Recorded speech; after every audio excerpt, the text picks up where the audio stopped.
cherish about him, given the rise of woke neo-Marxism in our culture and institutions all over the place.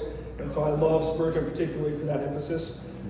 This is what he said about errors in the church in a sermon titled War, War, War. And you can go look it up, it's a great sermon. This is what Charles Spurgeon said. And even so, we must cry against error.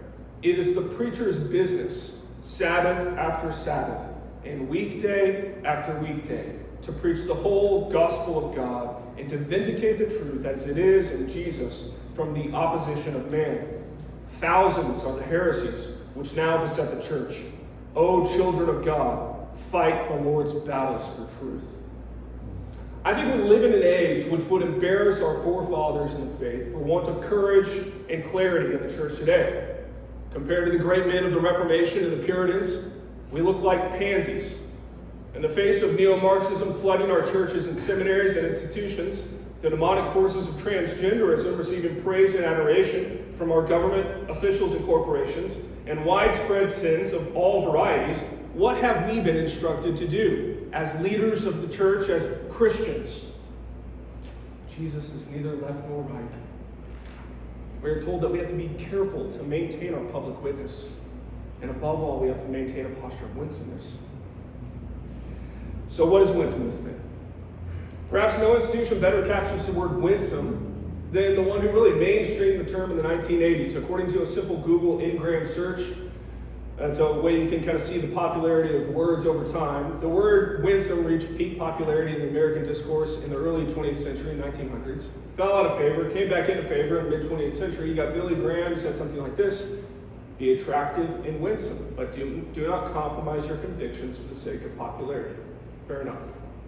Reformed Theological Seminary was started in 1966 and was founded as a Reformed seminary, mainly to Presbyterians. Presbyterian Church of America, PCA, was founded 7 years later in 1973 and became a natural place for RTS students.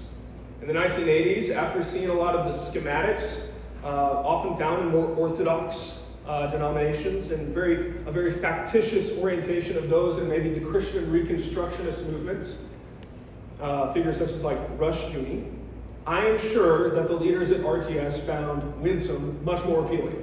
Many of these figures were like bulls in a china shop. They were very divisive, quick to accuse one another, quick to divide, very relationally just bullies, you might say, although I don't know if that's fair, but that they operated very much like that. One of those, however, men most ostracized by major Presbyterian organizations could sniff out what was going on in this movement. One man named Greg Bonson, in an infamous talk, you should go look it up, it's on YouTube. It's a 2-minute clip, look up Greg Bonson, Law and Disgrace. He insightfully confronted his accusers. And I love it because in the talk you can hear him slamming his pulpit. It's great. And this is what he said. Because Bonson was a theonomist, which is its own kind of stream of how we engage God's law and culture and that kind of thing. But he was being accused of all sorts of things, and they were kind of like sidelining him. And here's what Bonson said. He said, of all the wicked heresies and threatening movements facing the church in our day, when Westminster Seminary finally organized their faculty to write something in unison, they gave their determined political efforts not to fight socialism, not to fight homosexuality, not abortion, not crime, not mayhem in our society, not subjectivism in theology, not dispensationalism, not cultural relativism, not licentiousness, not defection from the New Testament, not defection from the Westminster Confession of Faith, all of which are out there, and they can give their legitimate efforts too. Boy, the thing they had to write about was theonomy. How many times can a man turn his head and pretend he doesn't see? We are living in a cesspool of relativism, and the church doesn't have an answer. That's how I felt in 2020.